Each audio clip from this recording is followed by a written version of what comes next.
Hey guys, and welcome to the inaugural Bundesliga Week 1 Roundup podcast for Bundesliga Zealots. So, we're going to take a look at all 9 matches as the Bundesliga came back late August with the first week.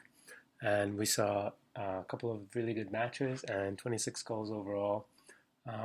Overall, I would say the Bundesliga has gotten off to a cautious start, probably because the transfer window is still open and you will still see a few bigger moves. As if you remember last year, you had guys like Kevin De Bruyne or Julian Draxler switch before the end of the transfer window. And I think the second thing is injuries. There seems to be a really big amount of injuries for each team. I think Bayern are missing 4 or 5 key players, but I think even some of the other teams as well. I can't even really think of a team. I took a look at the transfer injury page, and I think the only one who are not missing anybody is Hoffenheim. Um, so that being said, and the other third thing that makes this first week of games a little bit strange is that the Bundesliga is going to stop now for a week. It's going to take a international break, which seems a bit silly, having just gotten everybody back for the new season and then now taking a week off. But alas, that's the scheduling gods. So let's try to jump into the games. The first one is Werder Bremen, who almost got Hamburged in Munich, as the Green and Whites lost by 6 goals, but they probably should have lost by that 8 that Hausfall lost last year, meaning Bayern Munich opened their campaign defense in style.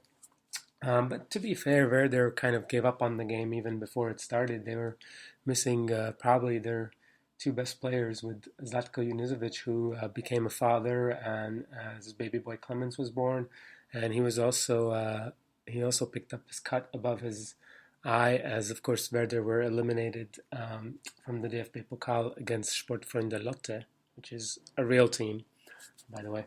And Claudio Pizarro was the second one who was missing, even though he traveled with the team, but he traveled mostly to Munich to see treatment from the longtime Bayern, ex-Bayern physio, Hans Müller-Wolfart, who of course was excised by Pep Guardiola the last couple of years.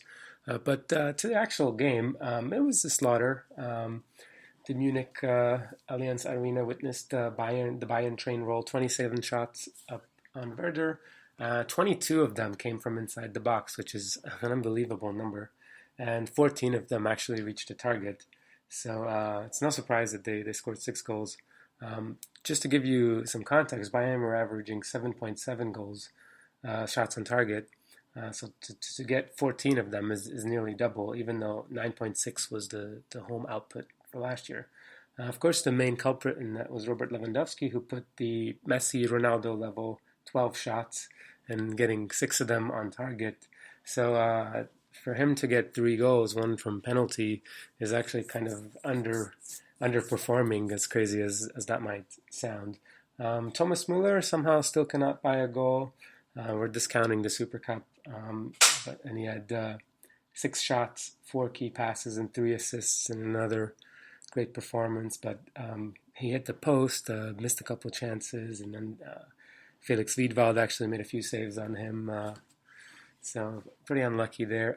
Thiago was really impressive with 139 touches and a couple of pretty key tackles in the midfield, as much as 6-0 drubbing requires key tackles.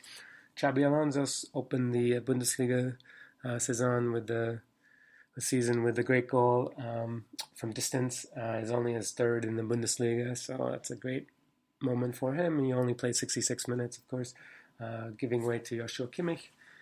And then Arturo Vidal, and Mats Hummels combined for 230 touches and 7 tackles and 9 interceptions, basically shutting down any hopes of a Werder attack, which allowed guys like Philipp Lahm, who scored the goal, and David Alaba to essentially play as right mid and left mid.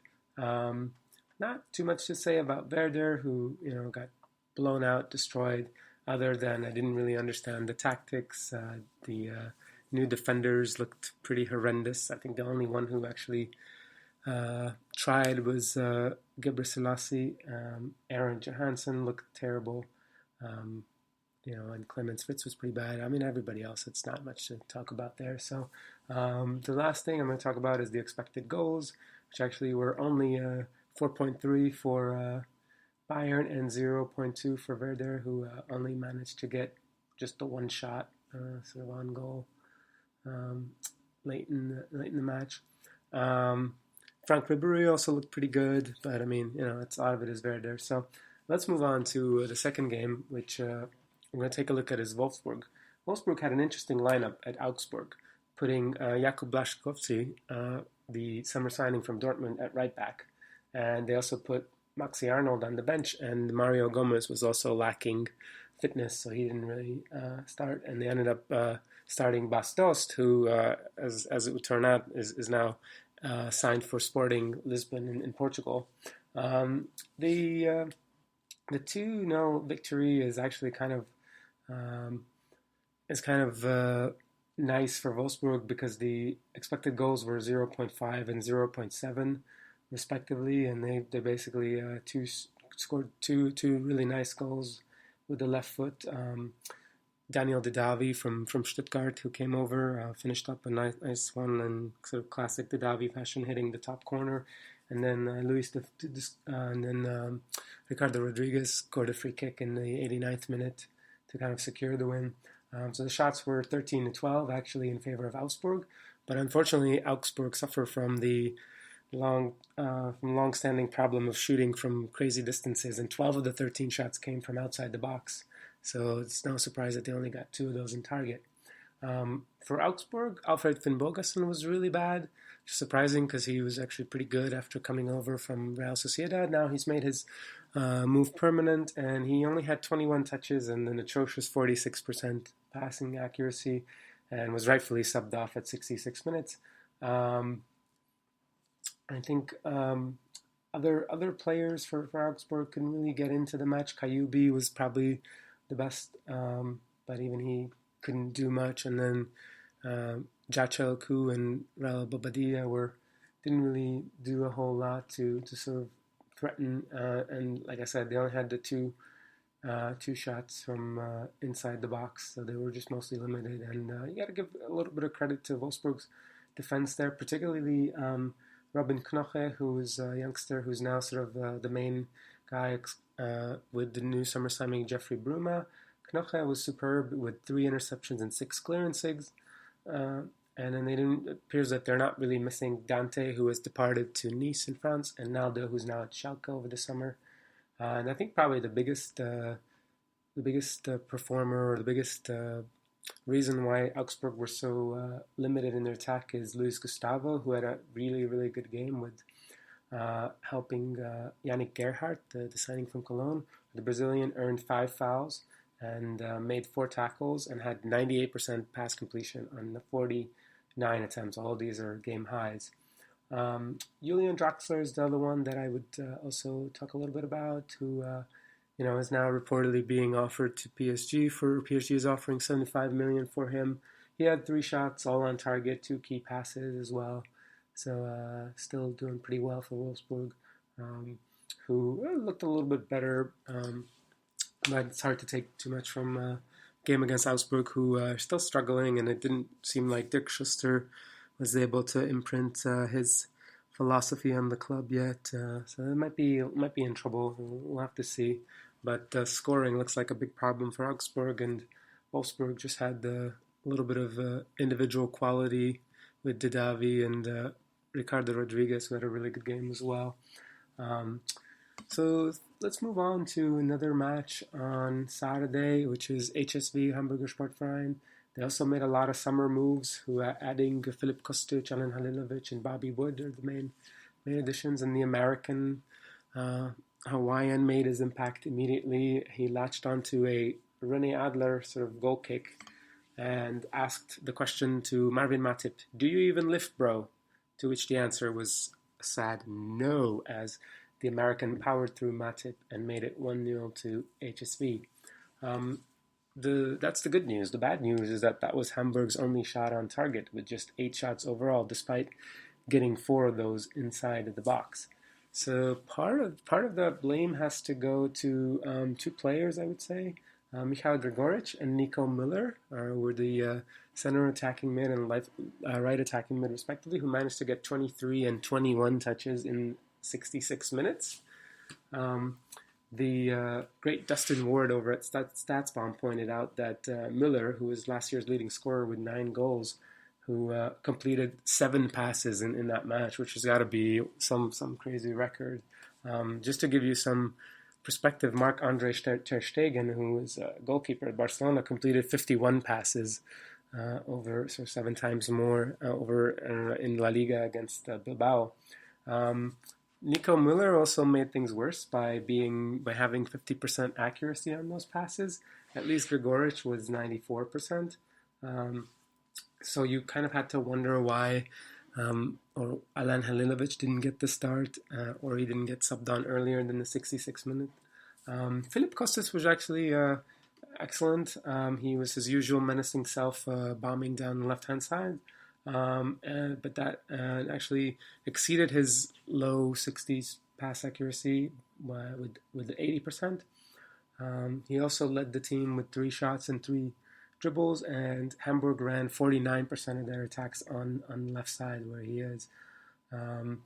Sort of the negative to Kostic was that only 3 of his 12 crosses were accurate, but one at the end nearly got deflected in. It would have been one of the crazier goals.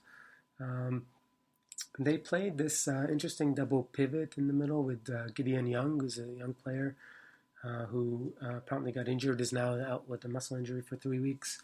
And they also had Albin Ekdal and Lewis Holtby, two of their other CDMs, out. So it actually meant that Gotoku Sakai has to move from right back to CDM. As I learned from the excellent Hasfoul Reddit, here's the shout out. Hey guys. So Hamburg are still looking kind of dismal in attack other than Kostic. And, hopefully Halilovic will be able to make more of an impact when 57,000 people are not holding their breath just to watch him warm up for 10 minutes.